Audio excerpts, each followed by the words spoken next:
Maurice Lagauche, je rappelle que vous êtes le secrétaire national technique en charge du marketing politique du PPACI, par ailleurs responsable de la communication du Front commun. Au lendemain de cette marche initiée par le Front commun, réaction d'entrée de jeu. Merci, M. Djarassouba. Je voudrais placer cette manifestation dans un contexte. Initialement, le Front commun avait souhaité organiser sa marche le samedi 2. C'est cela. À partir sur le VGE jusqu'à la place de la République. C'est par un communiqué du préfet, en lieu et place d'un arrêté, comme cela est prescrit par la loi, que nous avons appris que notre manifestation était interdite. Par la suite, on nous a offert deux possibilités, parce qu'on nous refusait le VGE. On nous a offert soit la commune de Cocody ou la commune de Yopougon pour la manifestation. En fin de compte, nous avons donc opté pour la commune de Yopougon et nous avons prévu notre manifestation pour le 9, dans un esprit bien entendu républicain, même si les raisons évoquées par le préfet pouvaient être sujets à discussion. Mais étant donné que c'était la célébration de la fête de l'indépendance, nous n'avons pas voulu laisser la polémique s'installer. Faire un bras de fer. Nous avons donc entamé les mobilisations en direction de nos militants pour les inviter à participer à cette marche.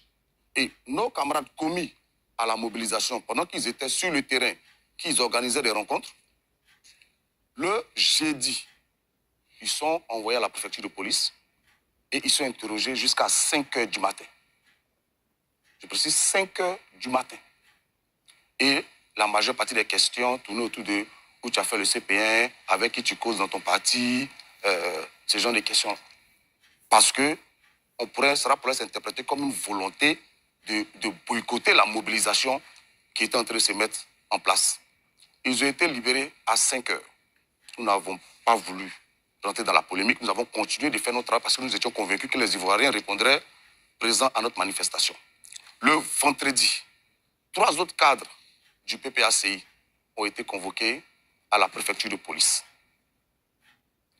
Parmi ces cadres, il y avait le colonel Joël Keke, qui est en charge de la sécurité du PPACI, mais du Front commun, et qui était le principal interlocuteur des forces de défense et de sécurité dans le cadre de l'organisation de cette manifestation-là.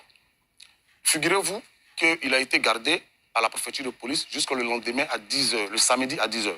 C'est-à-dire que quand nous sommes arrivés le samedi matin, nos camarades qui avaient été commis à la sécurité n'avaient pas d'interlocuteur. Ils ne savaient pas à qui s'adresser pour recevoir les instructions. Même les forces de défense, parce que c'est lui qui avait fait tout le travail technique avec les forces de défense, on ne savait pas à quoi s'entendre. Tout cela laissait penser qu'on voudrait qu'il y ait du grabuge à cette manifestation pour faire payer cela aux organisateurs. En dépit de tout ça, nos camarades sont restés mobilisés. Et la manifestation s'est déroulée dans un esprit bon enfant. J'y étais, les forces de défense et de sécurité n'ont quasiment rien eu à faire parce que la mobilisation était éclatante. Donc vous me donnez l'occasion de rendre hommage à tous ces Ivoiriens qui sont venus réclamer le dialogue. Parce qu'on ne le dit pas assez. On entend souvent certaines personnes dire c'est de l'insurrection. Ces messieurs que vous voyez, ce sont des hommes politiques. Et quand je dénonce ce qui se passe aujourd'hui, nous ne demandons pas de faveur. Nous souhaitons simplement que les droits de nos camarades soient respectés. Monsieur Djarassouba, figurez-vous, j'ai entendu ici le procureur parler, mais nos camarades qui ont été arrêtés dans le cadre de l'enquête sur le bus, on ne sait même pas où ils sont détenus. Personne n'a pu les rencontrer jusqu'à ce jour, ni leur famille, ni leurs avocats. C'est à la télé qu'on les a vus dans une sorte de justice spectacle. Et après, on interroge nos camarades de la préfecture de police et on les met en face des déclarations que ces individus-là auraient faites. Mais ils étaient interrogés en l'absence. Au niveau du PPACI, nous avons les avocats du parti. Donc ces militants ne peuvent pas récuser les avocats du parti. Parce que quand on arrête quelqu'un, il y a une constitution d'avocats qui s'est faite. Mais on ne sait même pas où ils sont détenus jusqu'à ce jour. Personne n'a pu les voir. Ça fait bientôt une semaine. Et on prend des raisons politiques, dont des personnalités qui occupaient de hautes fonctions dans ce pays, et on les infantilise, on les humilie de la sorte. Figurez-vous que, par exemple, le ministre Lida Kwasi, c'est le lendemain, il a commencé à être interrogé à 22h. C'est le lendemain à 15h qu'il a pu avoir quelque chose à manger. Quel est le message qu'on veut passer? Et moi, écoutez, moi, je suis désolé, je pense que nous sommes des hommes politiques. Et je le répète, nous ne demandons pas de traitement de faveur. Nous demandons que nos droits soient respectés. Nous avons la liberté d'expression qui est garantie. Et ce que nous faisons, Le seul tort que nous avons, c'est de ne pas être d'accord avec la gestion actuelle du pouvoir. Et pour cela, nous demandons qu'un dialogue s'instaure pour régler ces problèmes. Mais en lieu et place, qu'est-ce qu'on nous sait? C'est une véritable répression qui s'abat sur nos camarades. Tous ceux qui sont aujourd'hui chargés de la mobilisation PPACI, ils sont handicapés. Mais souvent, ça frise le ridicule. Je vous donne un exemple simple. Monsieur Blaise Las, on finit de l'interroger, on lui interdit de sortir de la ville d'Abidjan. Blaise Las, il habite en dehors d'Abidjan. Il fait comment? C'est-à-dire que toutes les fois qu'il doit aller chez lui à la maison, il est en infraction. Moi, Justin, il travaille à Korogo. On lui interdit de sortir d'Abidjan. Et il est obligé de dire, ben, en fait, vous savez que je travaille à Korogo, et puis on réaménage.